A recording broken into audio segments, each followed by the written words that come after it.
Hello guys, I wanted to make a video today concerning the new RNG loot boxes that have crept their way into the cash shop. So for those of you who haven't looked yet, the Winter Frenzy chest is now being sold in the Hongmoon store, and I, among others, are a little bit disappointed by it. The main item within the chest that people will be after is the black padded coat, but mixed in with the costume are a huge amount of largely worthless stuff that's easily acquirable in-game, like potions, unsealing charms, keys, all the really basic stuff that you wouldn't actually spend money on given the choice.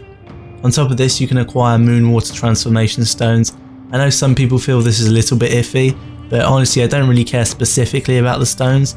I don't think it leans the game any more towards pay to win than it already was, with the ability to trade NC coins, which has a number of benefits, so I don't really have an issue with that. Now, I don't really like the costume that much, so I'm under no inclination to buy the boxes anyway.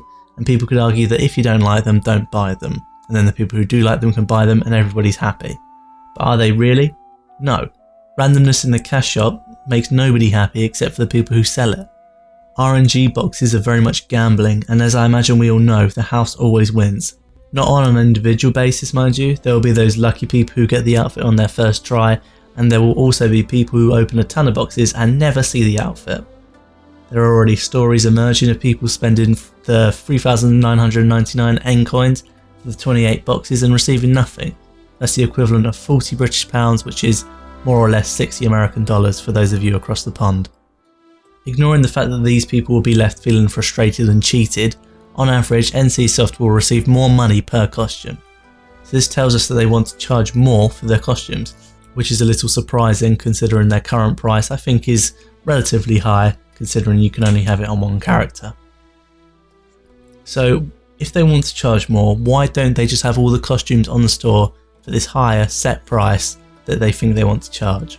And the reason is because if people saw the actual prices that they'd have to pay instead of the RNG boxes, then they wouldn't pay it.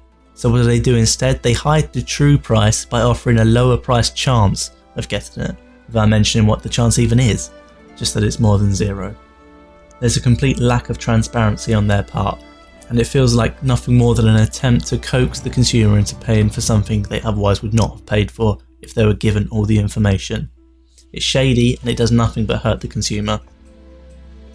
Something else that struck me as a little bit odd was the absence of these boxes from the Hongmoon coin section of the store. It is exclusive to the N coin. Why? Excluding the ability to pay for premium, up to this point the currencies have been fairly interchangeable. And whilst I dislike the inboxes entirely and do not want them to be bought with either currency, the fact that they can only be bought with the N coin diminishes the value of Hongmoon coins. If you want this costume, you're going to have to pay for it. I haven't yet come across someone who has been able to purchase a costume or anything particularly expensive from the Hongmoon store yet, so most people I imagine are sitting on less than 1,000 Hongmoon coins. Say someone doesn't want to save up the amount of Hongmoon coins to get an actual costume from the Hongmoon store, and instead they see the RNG boxes on the Hongmoon store and they think, well, I might as well have a couple of goes at that. It doesn't actually cost me anything. If I don't get the costume, then I don't actually lose any money. But this person lucks out, and on the first box they open they get a costume for free. A costume that NCSoft values at whatever they've decided based on the odds and the price of the box itself.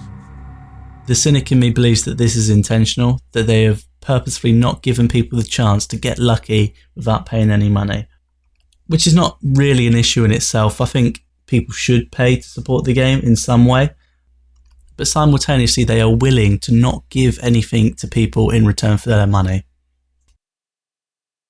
Now we can always go back to the counter argument that if I don't like it, I don't buy it, and then the people who don't mind spending the money for whatever reason can continue to purchase them. Maybe they have a lot of excess money, or maybe they get a thrill from gambling, who's to know. All I will say is that by participating in the RNG, you are willingly allowing game publishers to take advantage of you and your money. Not only does it hurt you, but it hurts the rest of the players, and ironically the longevity of the game. It's difficult to bring up this sort of questionable business practice without mentioning Arcade. Now, I accept that the RNG boxes are nowhere near as shitty as they were in Arcade. Anyone who played the game at launch will tell you how off-putting Treon's slimy business practices were, and I personally quit the game rather quickly because of them. My final concern is that it seems to be the same trick that Treon used early in Arcade, and that it seems to have just been slipped in. I don't think many people were expecting there to be RNG boxes in the cash shop, especially this early, but it was obviously planned since before launch.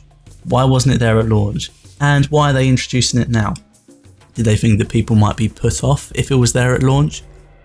And if so, there's some acknowledgement there that people don't like it enough that they thought that people would be willing to not play the game if they weren't invested in it, and they saw that in the cash shop. Is this sort of thing going to trickle into the cash shop slowly in the hopes that people don't notice? I don't know. I can only beseech players to not participate in it. I know this is probably falling on deaf ears for the people who do buy the boxes, but by not providing a market for this rubbish, you tell NCSoft that we do not want this. By testing the drop rate, by having just a couple of goes because you have some N coins left over, and by opening them non-stop until you get the costume, you tell NCSoft that you are okay with this, and they will continue to sell you these trick boxes. Speak with your wallet, people, and don't be taken advantage of. I'd like to clarify that my views aren't exclusive to Blade and Soul. I think this is about all RNG boxes, and I don't think that NCSoft is the worst thing in the world either. I just think they're taking advantage of a market that's there, as any successful business would. My issue is that the market is built on deceit and a lack of respect for the consumer. So, not an entirely happy video today, but thanks for listening anyway. If you have any thoughts on the topic, whether you agree with me or you think I'm making mountains out of molehills, make sure to pop a comment down below, and I'll see you in the next one.